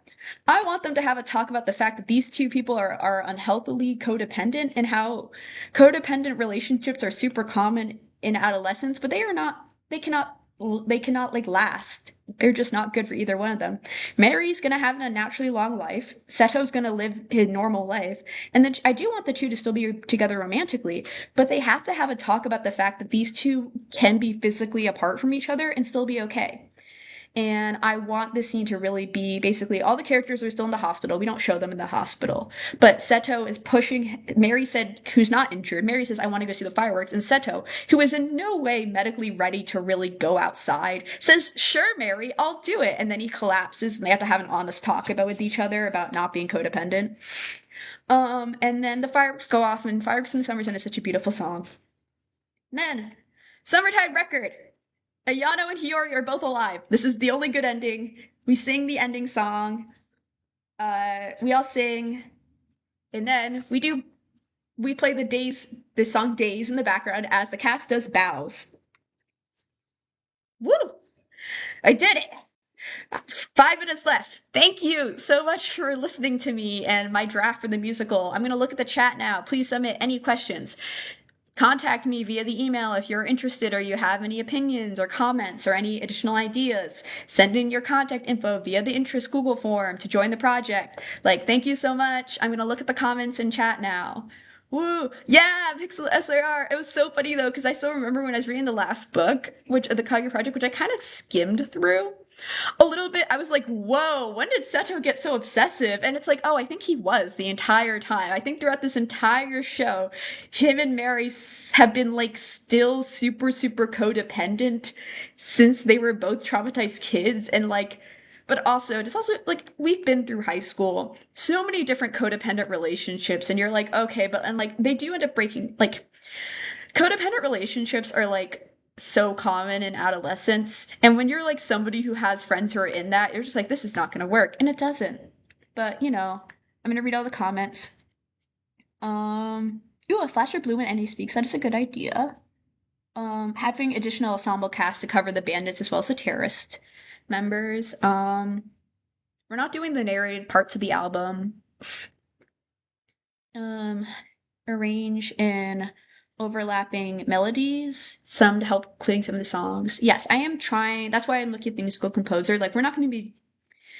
I do want the story to be carried over.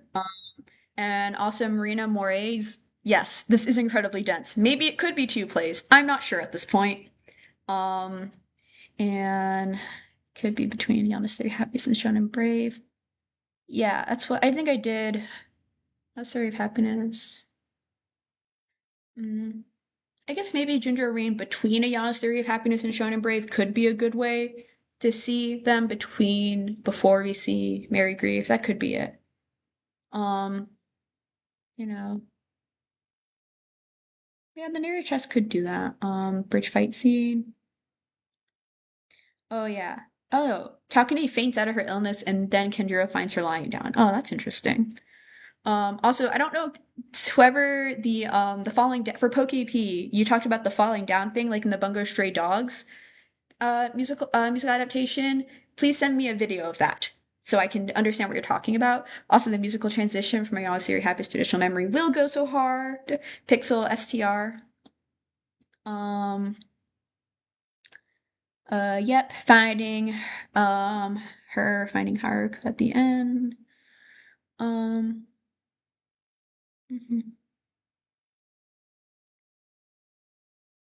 Someone said R.I.P. Cola. It's funny.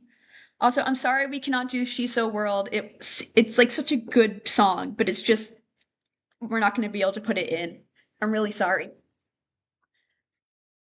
And yes, I do want Momo to talk to the audience. I think that'd be I don't know, that's very her.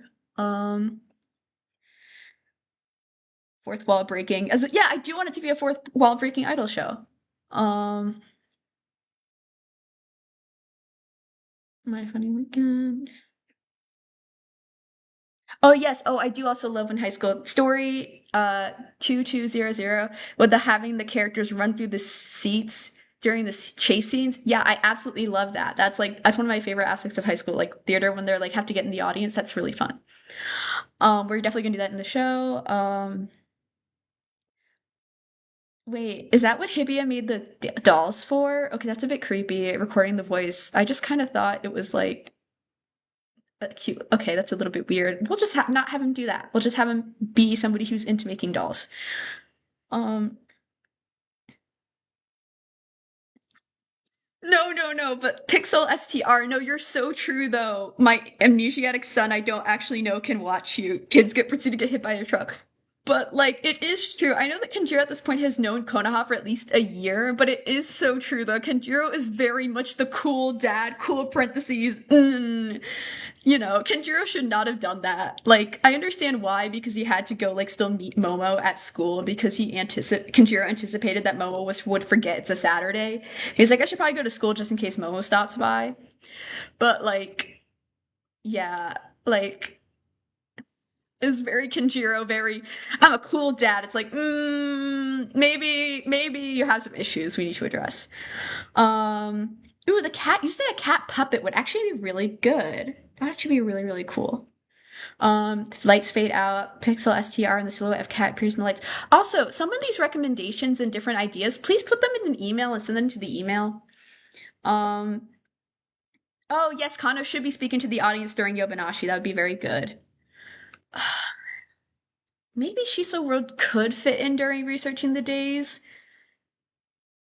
No, maybe. I don't know.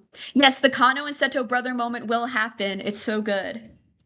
Um, Days as an opening act for part two, play two. That is possible. I was considering using Days as the opening song for act two. I want to keep that bit from the beginning where we see. Yes, I do really think the seeing Mary rewind time is very important, but I do want to show that in the first scene of the show instead of act two.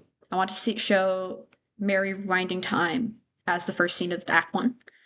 Yeah, codependency addressed. This like yay. Will I be posting updates? Out of all the characters, who is your favorite? Who is the feel most fleshed out?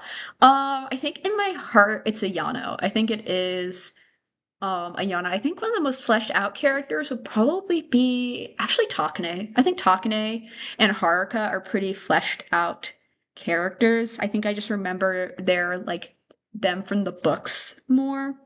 I really think you kind of got a sense of who Haruka and who Takane were as people from the books. But I think Ayano would be my favorite character, but like the most fleshed out would be Takane and Haruka. Lost Day Hour wasn't included. I was actually considering using Lost Day Hour as instead of Remind Blue, but Lost Day Hour has too many things, too many references to characters being adults and having already Lost Day Hour is a song about adults reminiscing about their childhood. Because I re-listened to it and reread the lyrics and I was like, oh, because I was going to originally use it as Haruka's song, but then I was like, oh no, it actually doesn't really work. But then Remind Blue does work more for Haruka. Yeah. Sake of retaining eyes, Ayano manga line who turns herself into a snake as a narrator. Yes, that was for Act 1, Scene 1, is having the snake of retaining eye like as that narrator and the first scene of the show. What are the roles I'm looking for? Are general production assistant, communication, lead. I'm also looking for like outreach and publicity liaison. I will be reaching out to the applicants maybe in 2 weeks, beginning of September. I think I'm starting a new job soon, so I guess let's say beginning of September. I might also create a Discord group for us or something like that. So as we can all keep in contact. And yes, a lot of the absent songs could definitely be included as scene transition motifs. I definitely want that to happen. And like some of the songs we don't have to like sing, but like I do want that musical motif to be in there. But yeah, so definitely like Marina Moray's Pixel STR and PokeP, like all your comments, definitely please still send in the emails. And yes, you can participate from anywhere in the world, especially as we are for the next at least 2 years, we're gonna still be in pre-production process in doing things that we don't actually all have to be physically in person for. Um And yeah, thank you so much. It is 5:04. I'm so happy I got to do this. I probably won't be active in the Discord until later today. I'm actually having some relatives visit. Today that was scheduled like way in advance. I was like, "What? We're having relatives visit today? Like my project." She's like, "Don't worry, we'll figure it out." But like, yeah, so you probably won't see me on Discord until, later in the evening. I'm definitely still gonna watch like, the Days Reanimate. Like I'm gonna watch that. I might not be able to make it to the premiere, but I'll still definitely watch it afterwards. I'll probably be watching what I missed of the convention today, tomorrow. I'm just really happy I actually got to do this. I'm going to be a bit sentimental here, but this is really my first time doing a panel, as well as my first time actually, expressing my performing arts like desires and ambitions and projects to an audience. I'm someone who's always done performing arts in theater, but really recreationally, and not really somebody who's ever like, at least not in many, many years, have actually pitched a creative project idea. And I'm actually, through working with others, will be able to accomplish these goals, hopefully, or at least make something. I really appreciate you all being with me today, and happy August 15th. Thank you so much for listening to me. I'm going to stop the stream, but hopefully it will save and everything. Hopefully everything will save and be recorded, and hopefully I'll still be able to view all your chats later. But thank you so much and have a wonderful day. Happy KagePro Day, and I'm so glad I got to do this for the final DazeCon. Um, Thank you. Bye.